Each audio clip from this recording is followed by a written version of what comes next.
I'm Amanda, and this is Not Your Granny's Quilt Show.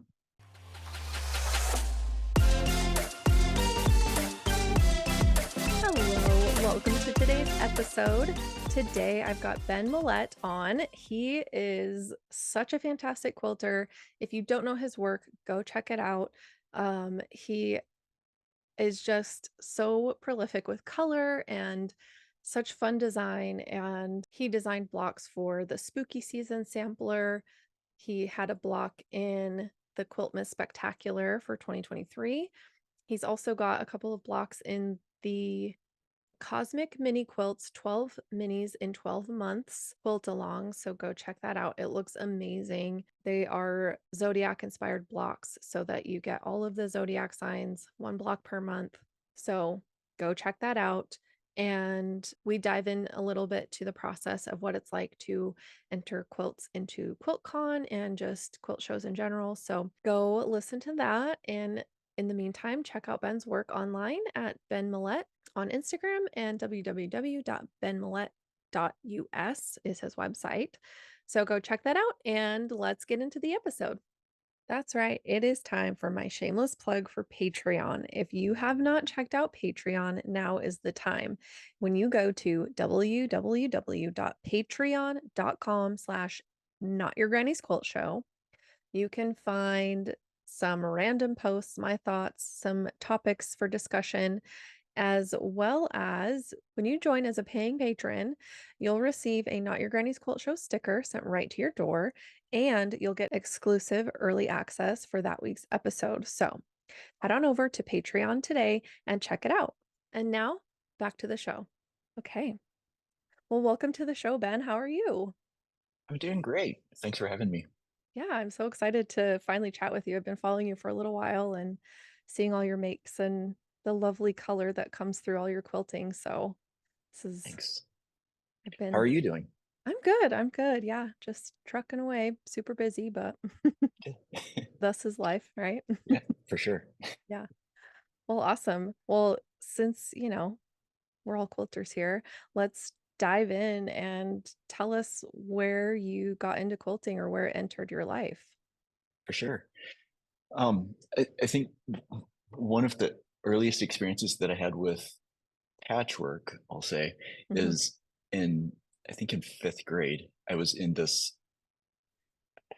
not to brag, but I was in the talented and gifted program. Mm. And I mentioned that only because as part of that program, there was this little side exercise where one of the teachers was presenting the opportunity to create a patchwork block. Oh. And I thought that was really cool. And it was, I think we used paper templates that I used to trace with, I think it was just pencil Mm. onto onto fabric. And it was some sort of pinwheel sort of design with blue and white fabric. Um, I look back and it was hand sewn. I Mm.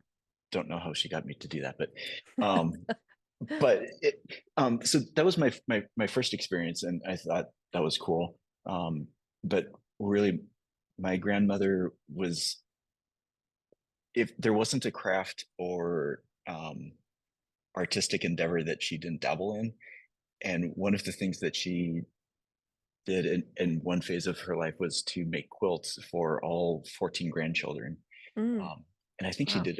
did all of them in 1 year, I think. Anyway, so she made a quilt and for me, and it was all green, and I loved it. Um, and then later in life, she started making quilts for each of the grandchildren again as they got married. Mm. But when she was not able to quilt them or to make them on her own, a call went out to all of the grandchildren to make a quilt for a queen size quilt for one of the cousins who was getting married. And as the oldest, I felt um, obligated is Mm-hmm. probably the right word, to do that, especially since like I had I had the time and some inclination to do it, and so I made a queen size quilt um, on my small Singer machine. Really enjoyed it. Yeah. But I think what I really enjoyed was then making quilts for nieces and nephews as they were Mm, born.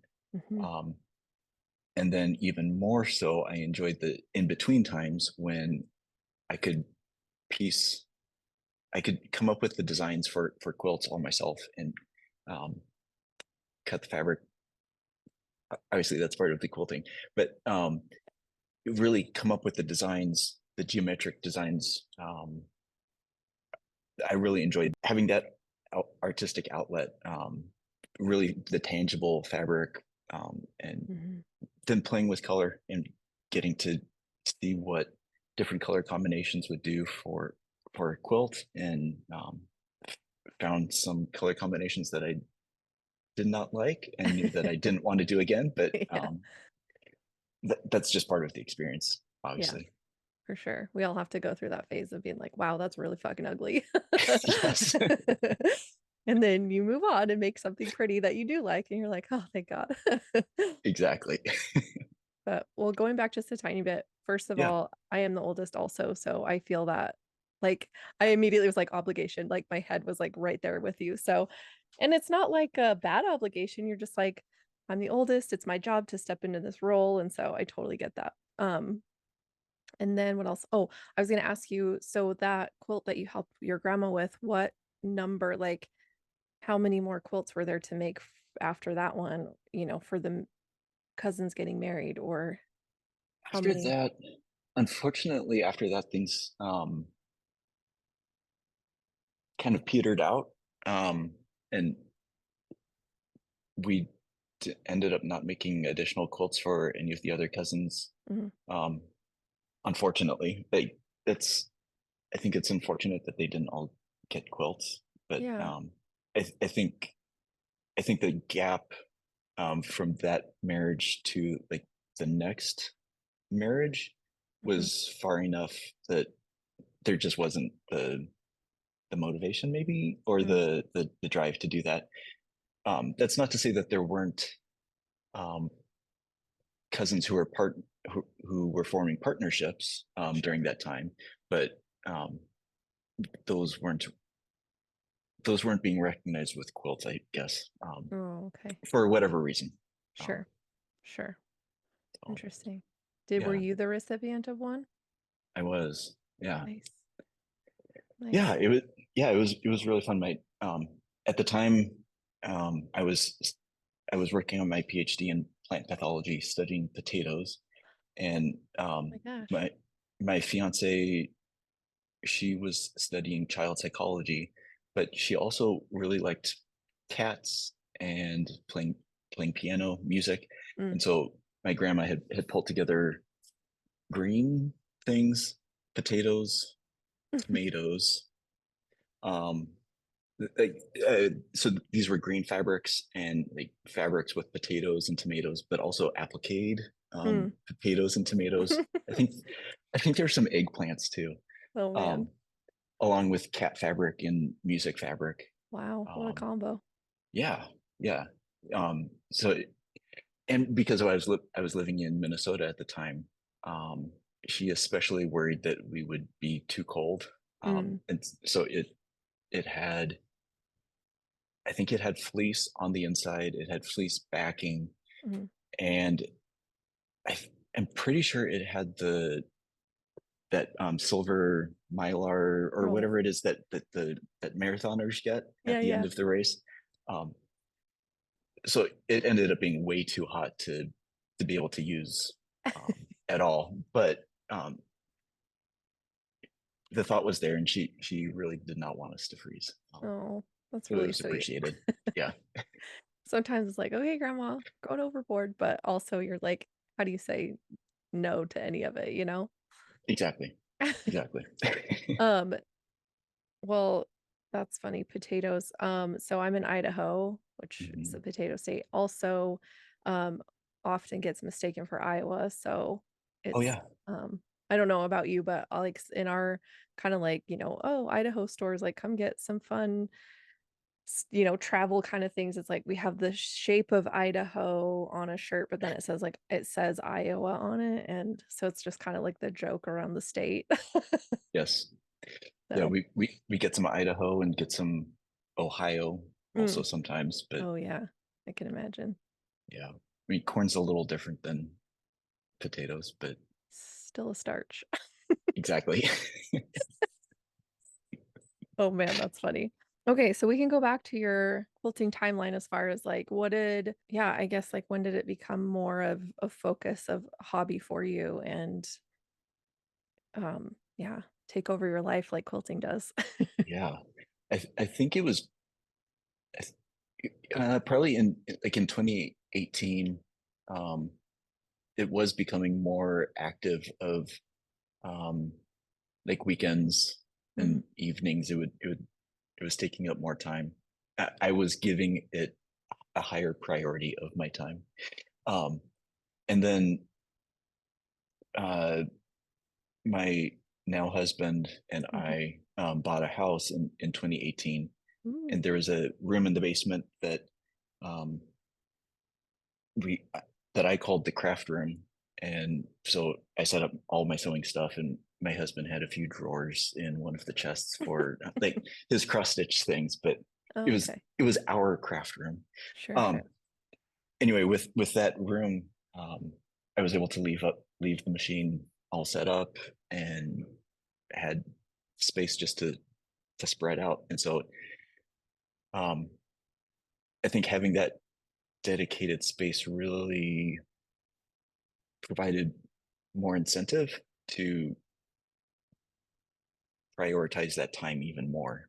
Mhm, Not that I didn't enjoy taking things um, before we had the house, like taking things down and so I could set things back up. But there's that mental load of, do I have enough time to set things up and make substantial progress mhm, before I have to take it all back down? mhm. Um, that just didn't have with the craft room of, well, I can just open the door and get to work Yeah, if I wanted. Um, yeah. yeah, so that really took a once I had that space, that's really where I put a lot of my energy into quilting. And even though we still have that house and that room, there's a studio building here in Des Moines called Mainframe Studios, Mhm. and which is the largest nonprofit studio space in the country. Oh, wow. There are about 200 over 200 artists in 180 studios. Mhm. Um, and so when I would come visit here um, during their open studios, like, I think I want to get into Mainframe and come have my own studio here. Um, and a studio space opened up, and so I jumped at it. And I think one of the drivers was that I knew that if I got a studio here, I would have space for a long arm that Mm. I just would not have in the craft room. Um, Yeah. and I wasn't willing to take over any of the other rooms of the house for the long run. So, Yeah. um, so I've been in the studio um, about 18 months now, and it's been really helpful for me to just to have even more of that that sort of separation Yeah. between the house and having this more art driven space. So even though it's um, not my profession, and Mhm. it's probably still should be classified as hobby. Um, it's it's nice having the space here. I think one other driver for having this was that the craft room became my home office Mhm. when we were working from home, Yeah. and that was starting to get to me. Of I would just turn around and there's all my sewing stuff, Yeah. and then when I'm sewing, there's the work computer staring at me. Mhm. Um, yeah, so you now that I'm partially working from home, it is still nice to have the studio space to really focus. And um, I think the biggest win for me of the space, aside from having space for the long arm, is those open studios, Mhm. of just being able to have other people stop by, and as they're visiting all the different studios, come in and talk about um, their surprise that there are quilts. um, and Yeah. if they usually when they make comments, they're like, it's so brave of you to make quilts that are so contemporary and so modern, and which which I appreciate. If this is their first exposure Sure. to that, could seem really bold and daring, even Mhm. though I am part of the Modern Quilt Guild, and there are thousands and thousands of quilters who are doing similar contemporary Yeah. quilting. Um, and so I think just even being able to help expose other people to this side of quilting, if Mhm. especially if they're used to the much more traditional, um, and help them see that quilts are art. Mhm. And um, I mean, Yeah. obviously they're functional too, but Sure.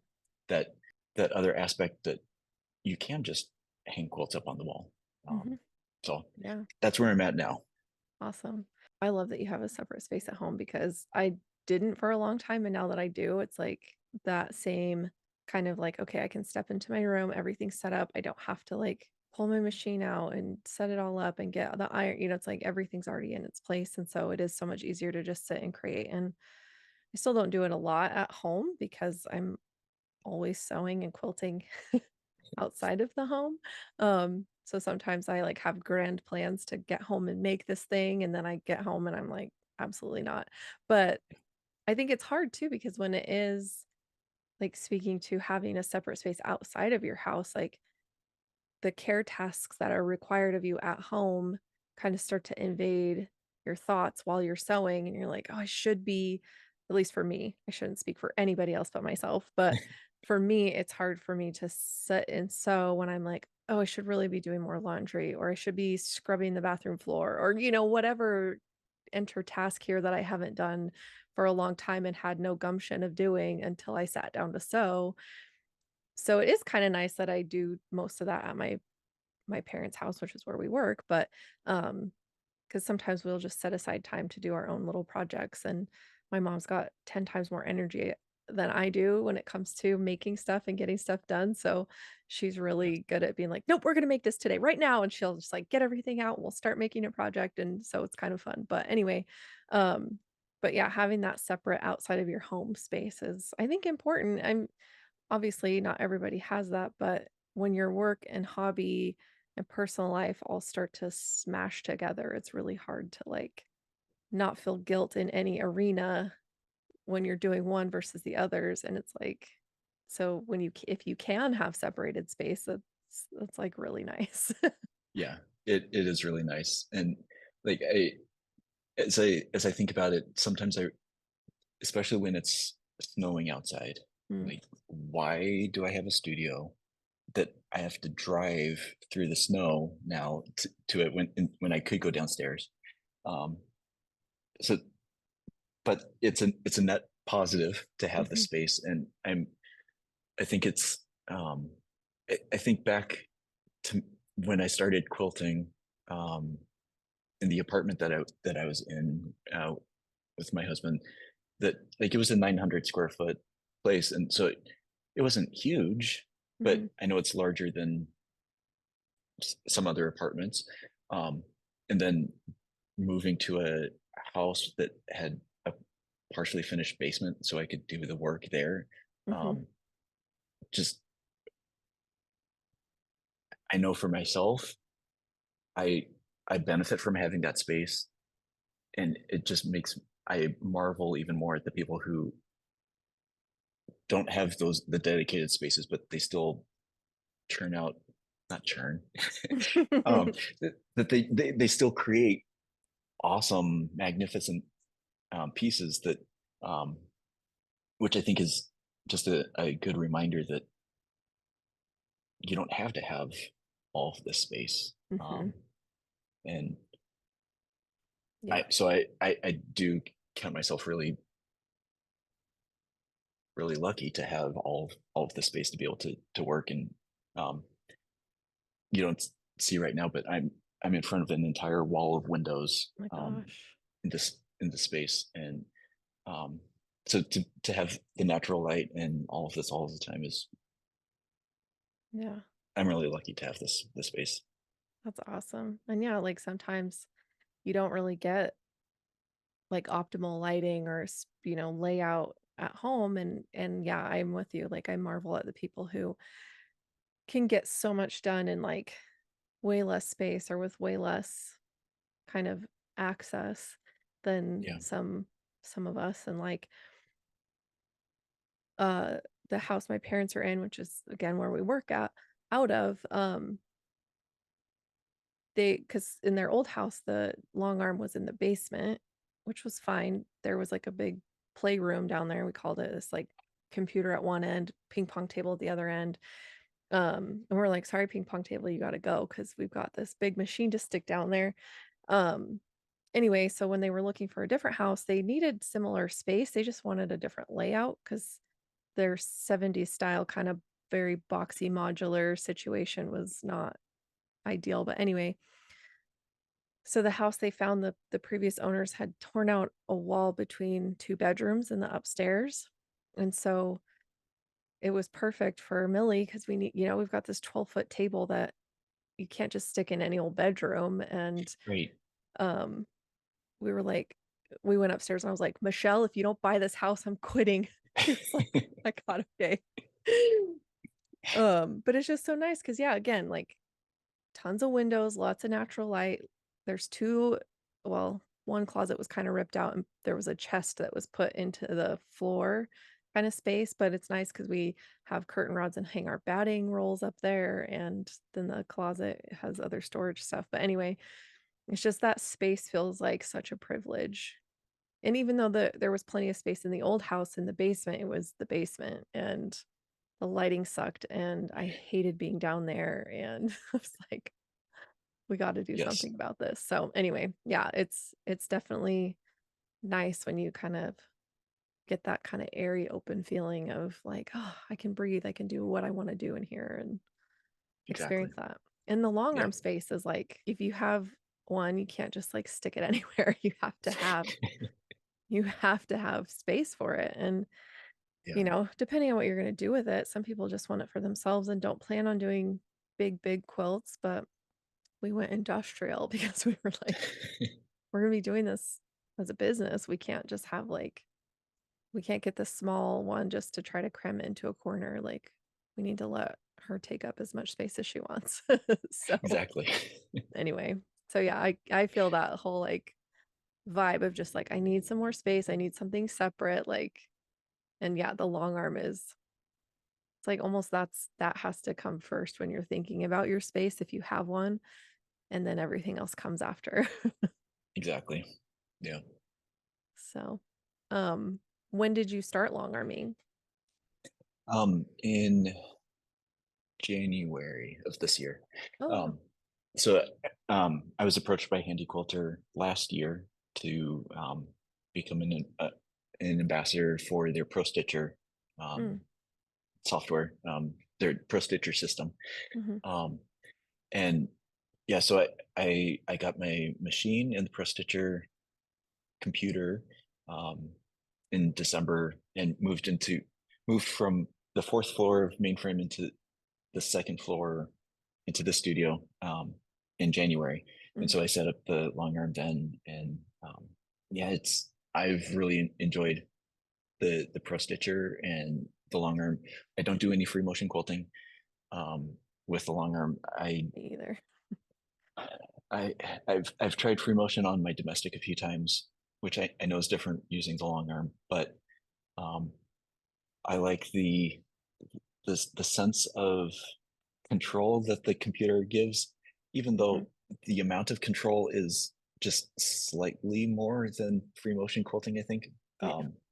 Because you it's still fabric and Right. still thread. So, Yeah. but being able to come up with the designs that I want to put onto the quilts and um, see those realized Mhm.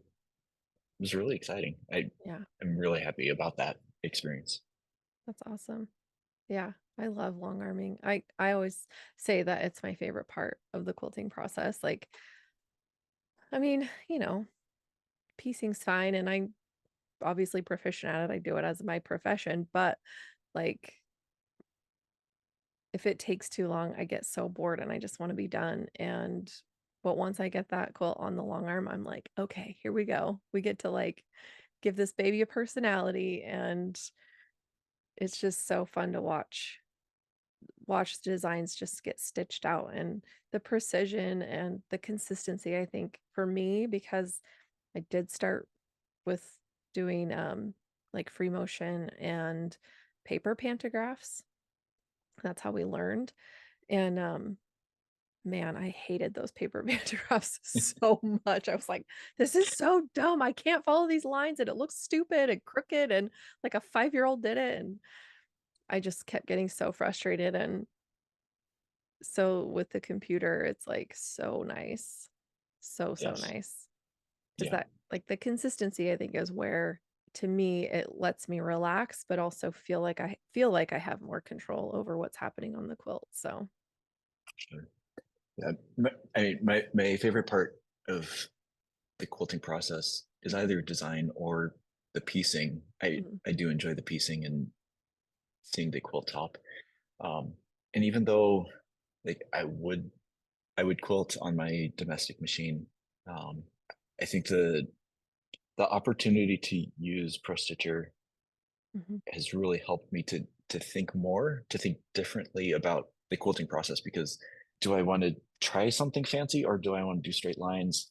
Okay, I'll mhm. do straight lines on the domestic. And Yeah, so now, I mean, there's still confines that you have to work within with the long arm sure. um, of like you have to do everything within 12 inches or Mhm, so, which is a fun thing to work around. To it's a fun variable that you get to mhm, work with to think about if I do this design, how am I going to make it work in this space, or how do I adjust it so that if I have to advance, mhm. I can still make it all work.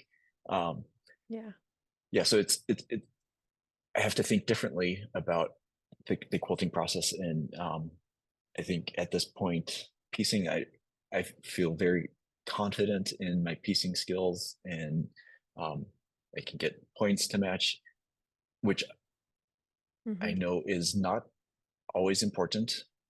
not important for everybody, and rightfully so. Um, sure.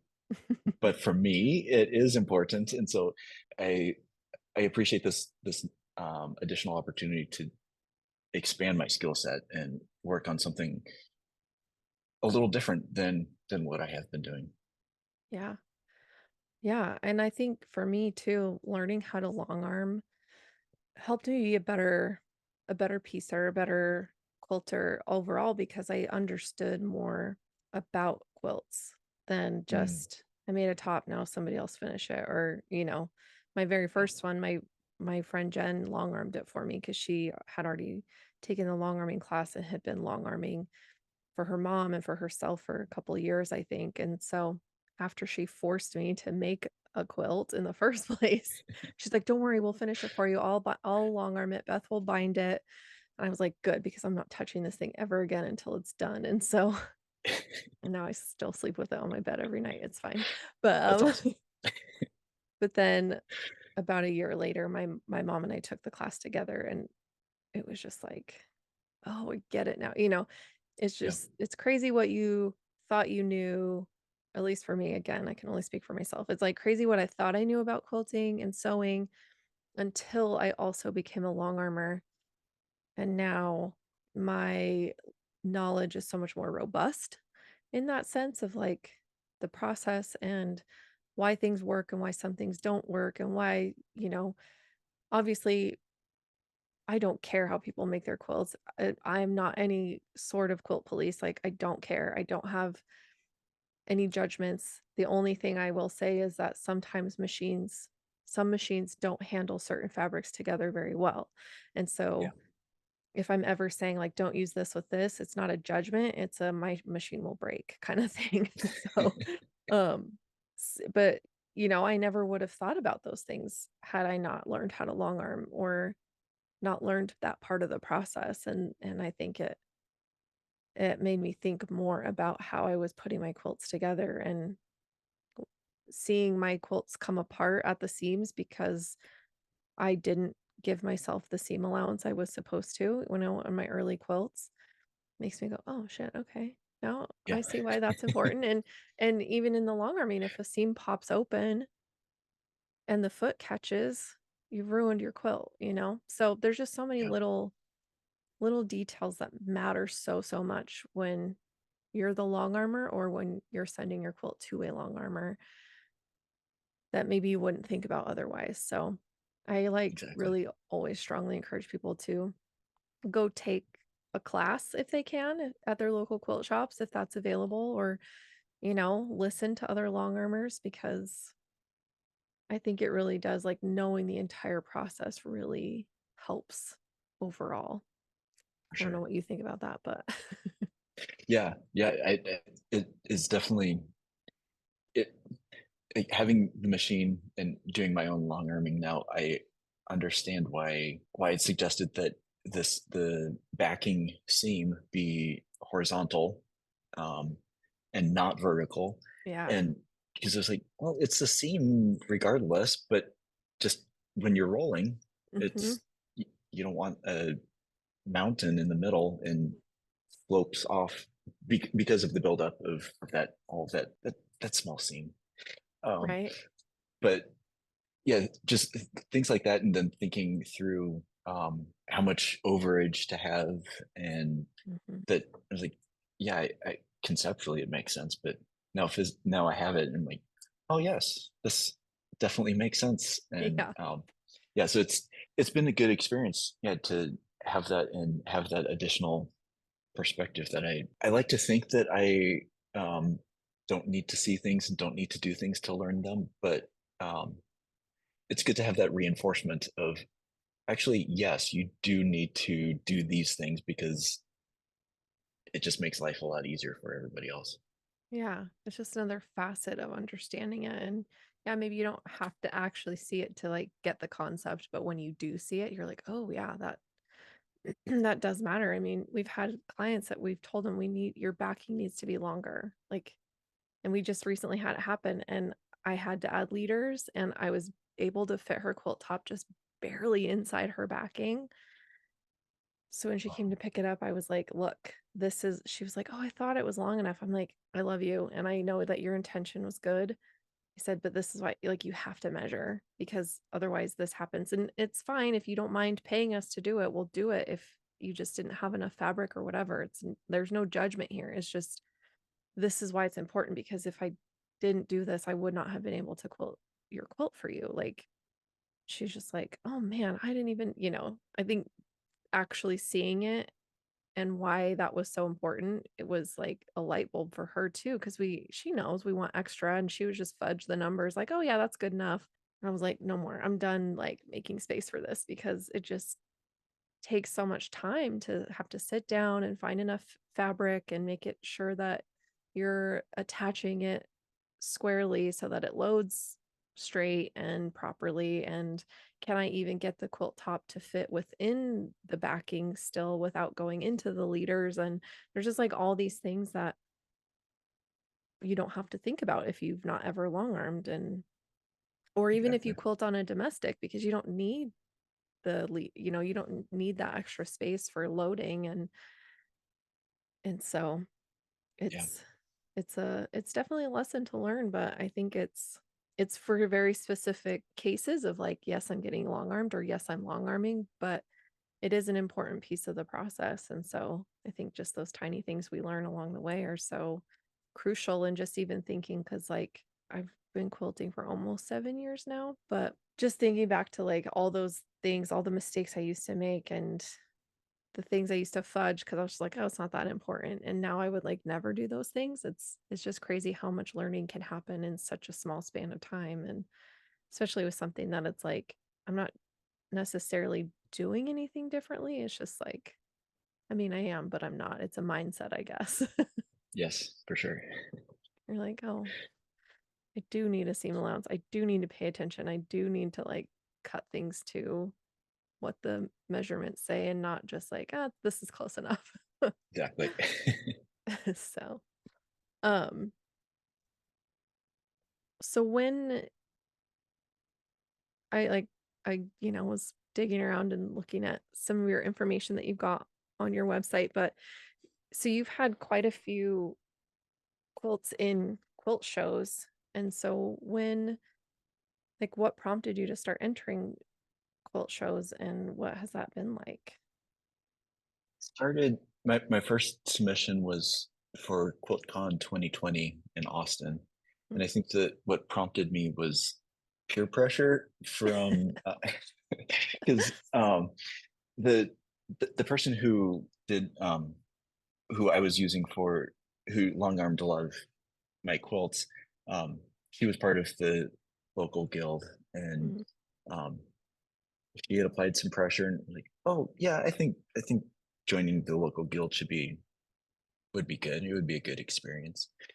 And I joined in like August, and they presented the President's Challenge, and I was really happy with that quilt and with the quilt that I had made for that.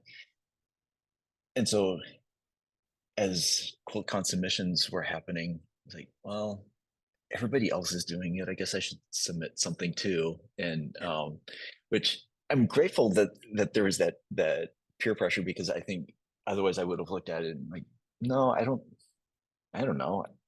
That this probably doesn't need to be seen by anybody else. mhm, But that QuiltCon 2020 was my first experience with QuiltCon, and I think with any quilt show also. mm, Like I was just blown away by all of the quilts and seeing in person all of the quilts that I had only seen in photos on Instagram.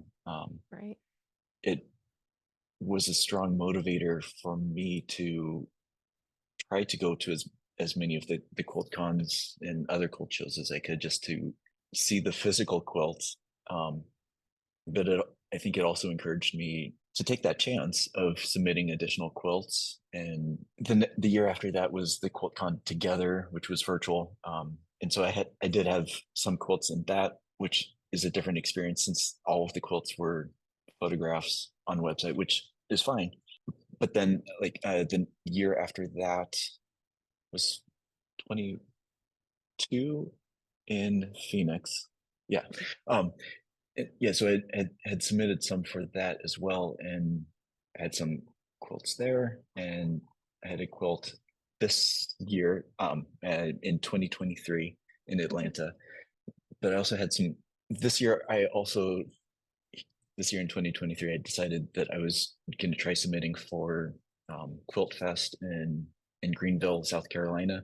Mhm, There was a show that one of their categories was mid-century modern, mm, and usually like since I am part of the MQG, mhm, and like I my mindset had been I'll only do QuiltCon because my my work is so much more contemporary.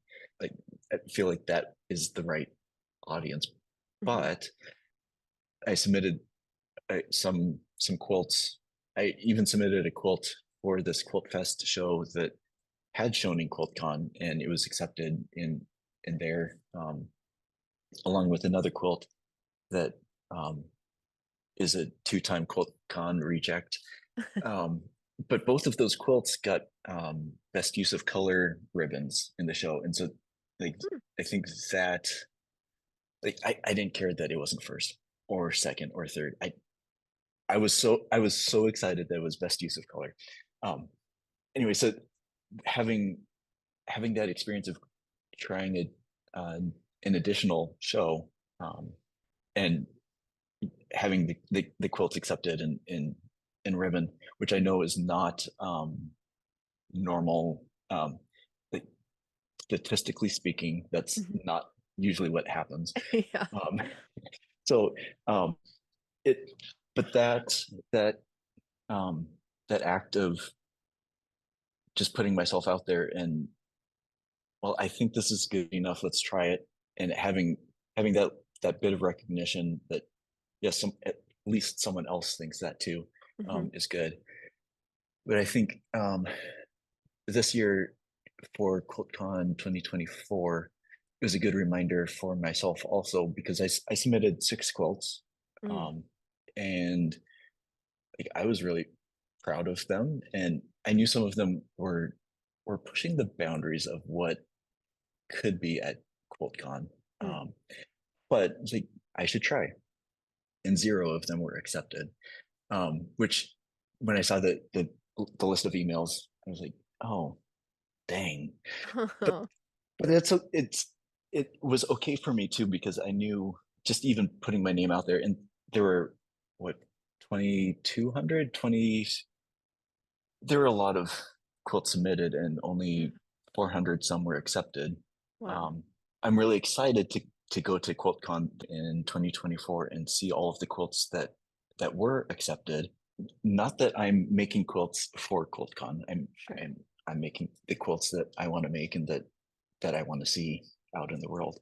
Yeah. Um, but I think it'll be a good experience to look at the quilts, and just for myself think about, what is it that the jurors saw Mhm.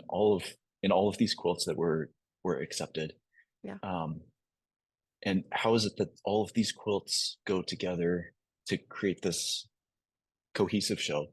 Sure. Would have any of my quilts actually fit into this, or is it clear that, yeah, those should not have been in the show because they wouldn't fit into this big cohesive thing?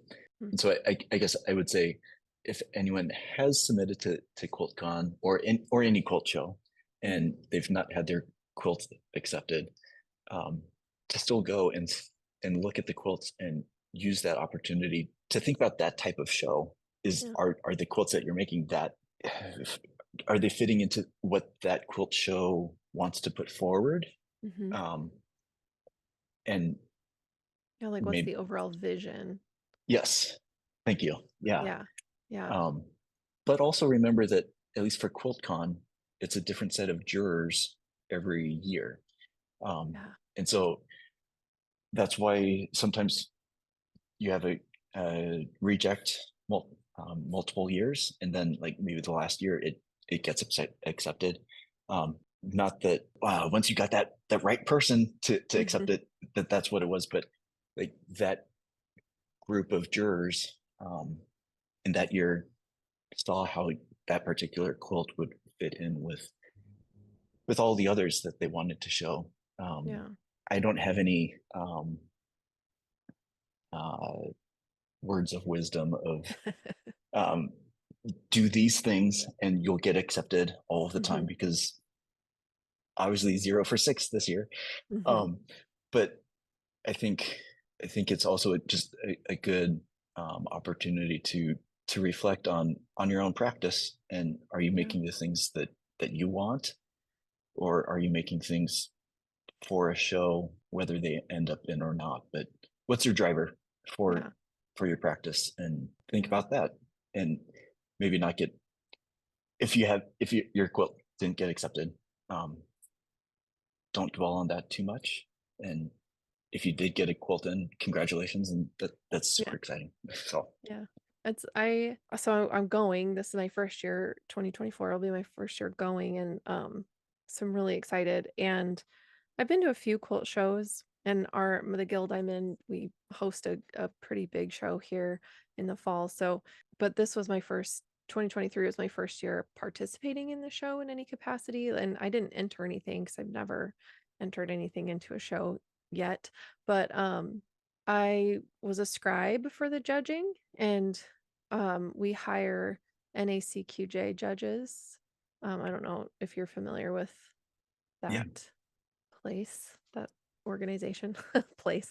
But anyway, so this was our second year, I guess, with the same two judges. And so how they work is, well, you get the same pair of judges for 2 years in a row, and then they cycle out. And so um the two judges we had for 2023 were there in 22, which was our first show after all the lockdowns and everything. So anyway, it was just so interesting to be a part of that. And like, I couldn't talk, I could just listen, which was good.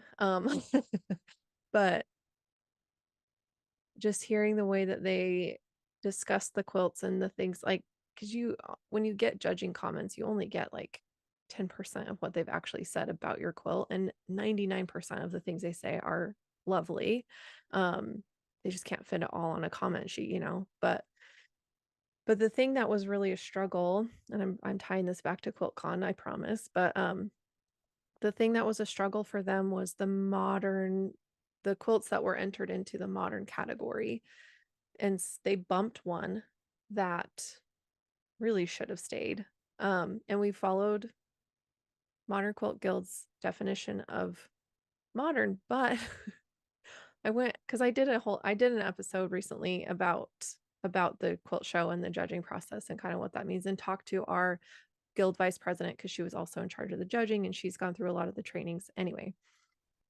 But there's like maximalism and then also minimalism on the list, and I'm like, well, how do you like it, how do you decide what's the end of that spectrum and how it fits? And so um but one of the things that we were also discussing as a board for the guild is, like, for next year's show, or for 2024 show, making sure that our judges are well versed in what the modern quilt guild, or what QuiltCon deems is modern. Like, look at the challenges they provide, look at what they're pushing for their members to make and do and be a part of. And so that was just like such an interesting experience to have.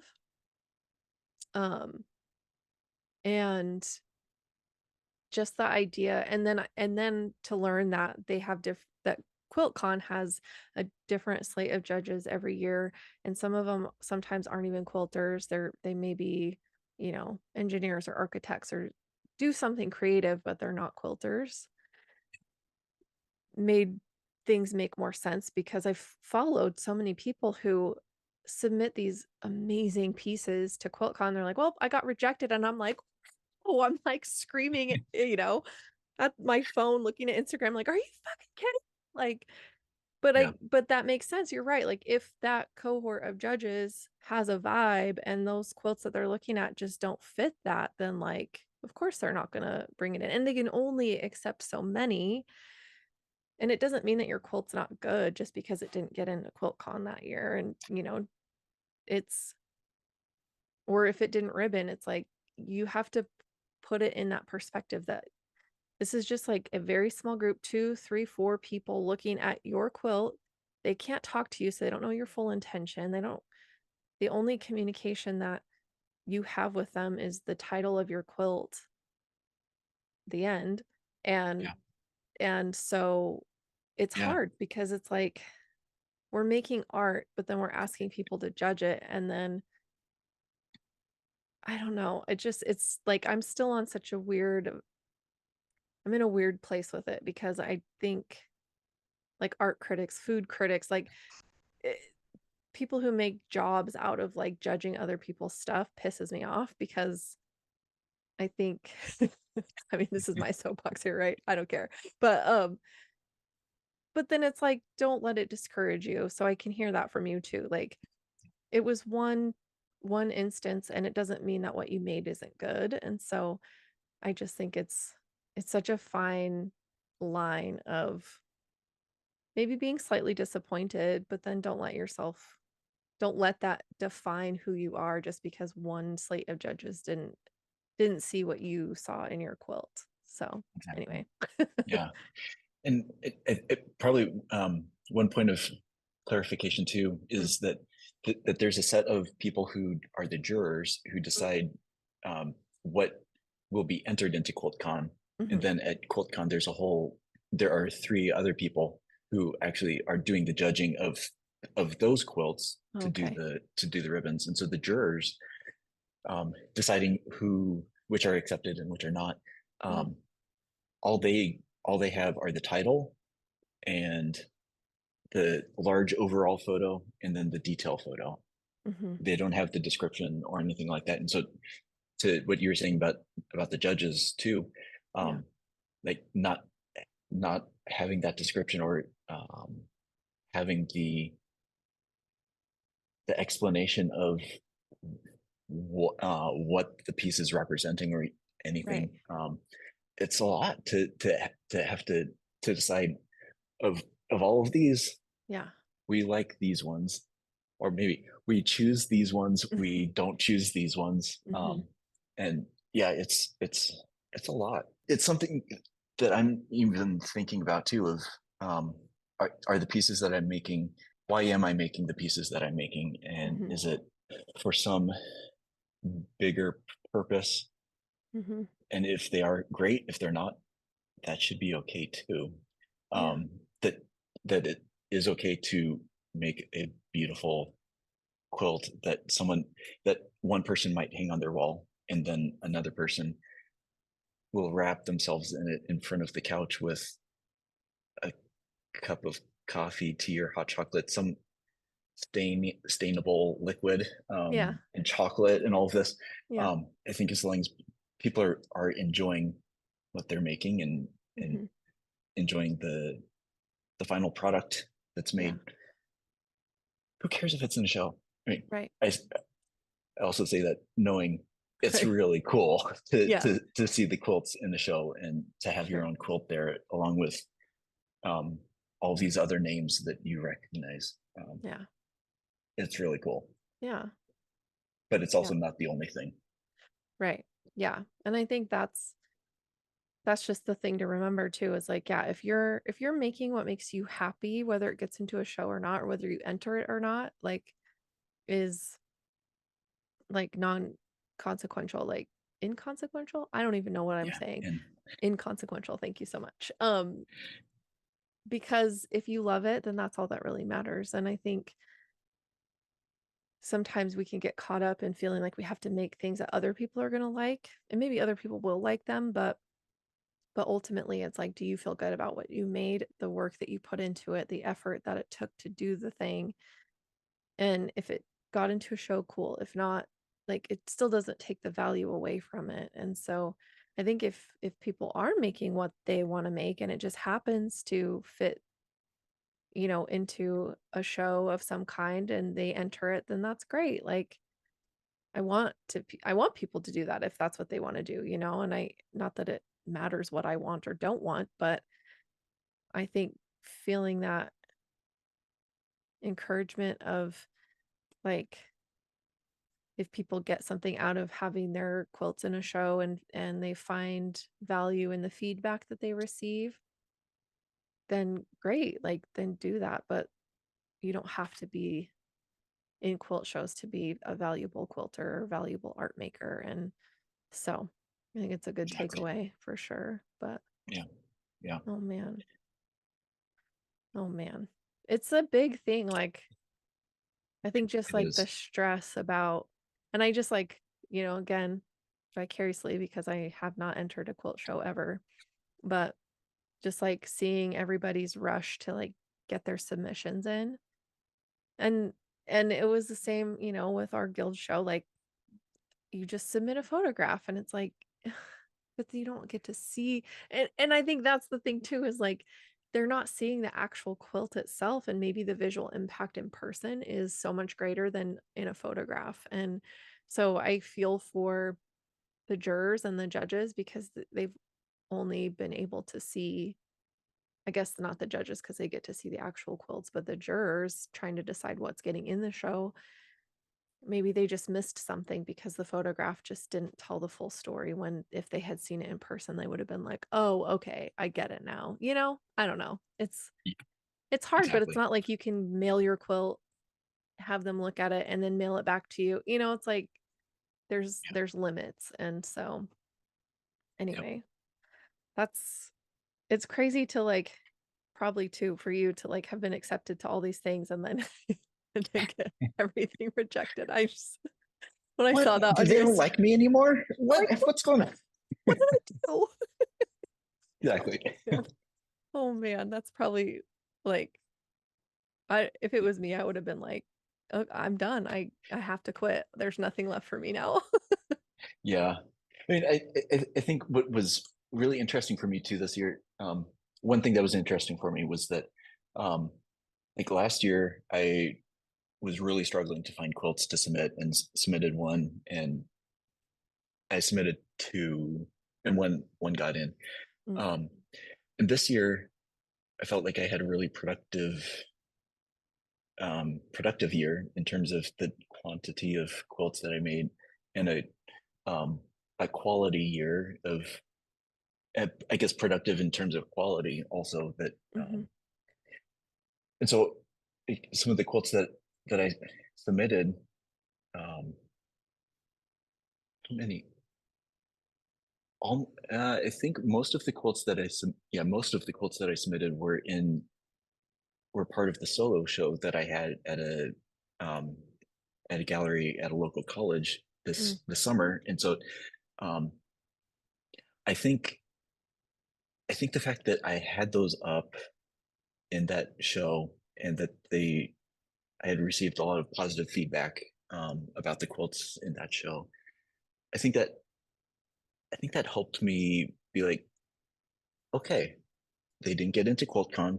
I really want people to see these particular quilts, but um, they've already been seen by some people, and mhm.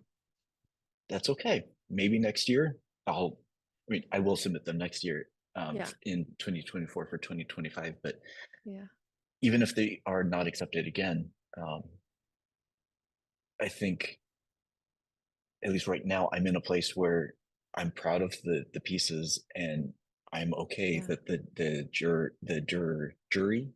the jury um, didn't see them fitting in the 2024 cohort of quilts, and which I hope that I feel like that next year. And yeah, when I submit them again, but yeah, yeah, it's a journey that I yeah. have no guidance on how to go on that journey. It's Everyone gets to figure it out for themselves, I think. Yeah.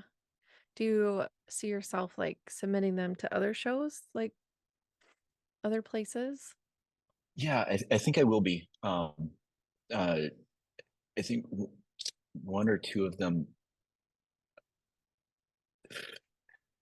based on their construction and some of the techniques that are used, um, I think could lend themselves more to a non-contemporary quilt show like QuiltCon.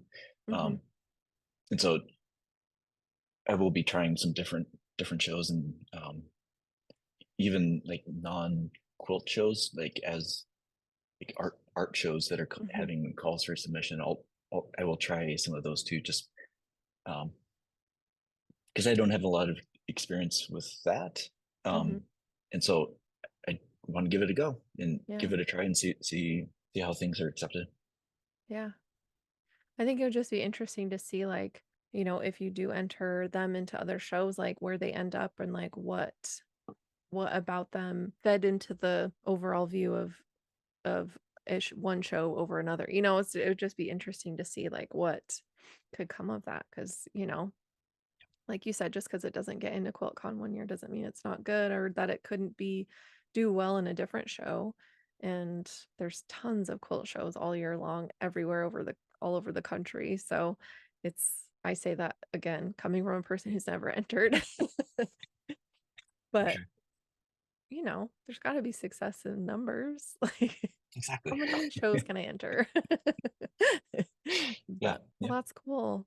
Well, thank you so much for chatting with me today and being willing to talk about the QuiltCon stuff because it could be tender for some and I just appreciate your willingness to go there with me. And like I've mentioned, I'm kind of on the fence with it still as far as quilt shows go and like entering quilts, but I do love quilt shows and I do love getting to see people's art. And this being the first time I'm going to QuiltCon, like, I keep getting, like, so emotional when I think about it because I've talked to so many people through my podcast and, like, in this way where it's like, we've met, we talk online, through Instagram, whatever, and it's great, but it's like getting to see this person's work in real life and see them in real life, I'm just like, I have to, like, keep it together 'cause Exactly.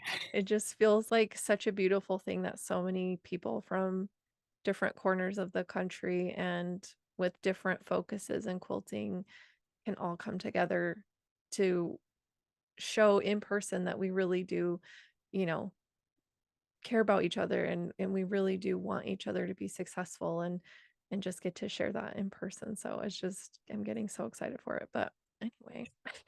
Yeah, it's an exciting experience that um, I was not I was not prepared for my QuiltCon 2020 visit, Mm, both in terms of the how beautiful all of the quilts were and how overwhelmed I was by the quilts themselves, but also um, overwhelmed by all the awesome people who were mhm. there too. That people that I'd interacted with only on Instagram, and realized that meeting them in person, that they were just as awesome in person as they were on the gram and all of this. And um, Yeah. yeah, so I think knowing that, I guess you've had experience going to a culture already, and so but knowing that that opportunity of meeting everybody is there, Mhm. you're already like 10 steps ahead of me, so you're gonna be great. I know, like and I'll have my mom with me, so I'll be like I'll be able to hide behind her if I feel nervous. No, I'm like, Exactly. I'm almost 40, I need to get over it. Uh, but, yeah, I'm just really looking forward to seeing everybody and just, yeah, experiencing it, and I just yeah, just being there, being in the room where everybody is and where it's all happening and finally stepping into that and I think too, part of it was just like, "Oh, we're just a small business, like, we have no business going to these things," and I'm like, "Yes, we do."